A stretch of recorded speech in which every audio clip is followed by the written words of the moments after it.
Speaking of Johnny Ace, I know you weren't in the office.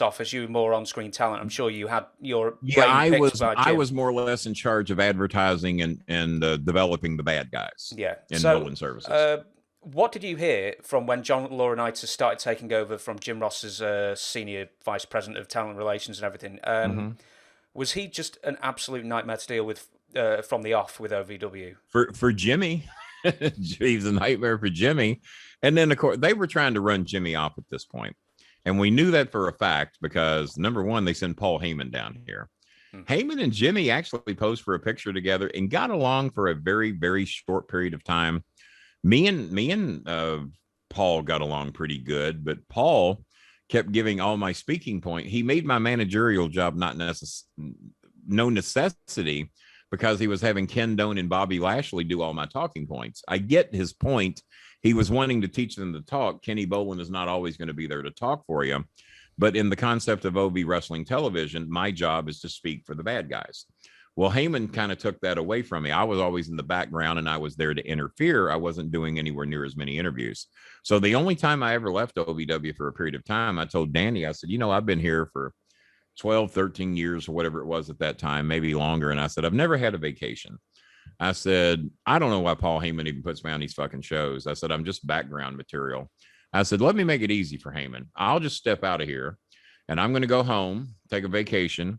And if you would like for me to come back, the day that Heyman's gone, you call me and I'll be back because I have no business being here. He says, Kenny, I get it. And I understand. And you do deserve a vacation. I don't know when and if ever Heyman's going to leave. He said, if he doesn't leave, you're not coming back. I said, I don't see any reason to do so. So I went home. 6 weeks later, I get a call from Danny. He says, hey, you remember when you said when Heyman's gone, you'll come back? I said, yeah. Well, he's gone. Can you be at TV tomorrow? I said, yeah, I'll be at TV tomorrow. So when I showed up, everybody knew. Apparently the word had gotten around why I had left. The fans were thanking me for getting rid of Paul Heyman. Way to go, King. Way to get rid of that son of a bitch. We hated his booking. We hated that shit. He was fucking all this up. And this is the fans talking. The fans thought he was fucking it up. And I explained to people, I said, Heyman is a genius, especially in Philadelphia. Heyman knows how to get the most out of that Philadelphia ECW market. His shit does not work here. Guess what? Our shit's not going to work there. We can't take the Memphis mentality to Philadelphia and expect we're going to pack the house every night. You got to know your audience. That's the number one rule of whatever you're doing, whether you're a comedian, an actor, whatever, you got to know your audience. You have to read the room. Well, Paul Heyman never read the room in OVW. He thought the Philadelphia shit would work here because it worked in Philadelphia or Scranton or wherever the fuck else he was doing this. It wasn't going to work here, but to his defense, our shit wasn't going to work in Philadelphia. So I understood it, but I would not dare go to Philadelphia thinking that Memphis mentality wrestling would work in that market. They've never seen it other than on YouTube, and they wouldn't get it. And our fans did not get his shit. So when he left, the fans gave me credit. They thought I got rid of him. I said, no, WWE did that on their own. I just was waiting in the wings, waiting to come back and have a reason to be on this show. And that's when Al Snow and Rob Conway, they apparently were both offered the broadcasting position.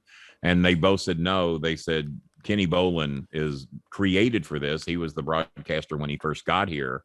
Jimmy fired him so he could be the broadcaster for television purposes. But Jimmy was always going to be the announcer on OVW. And because I got to run my mouth for 60 minutes instead of 12.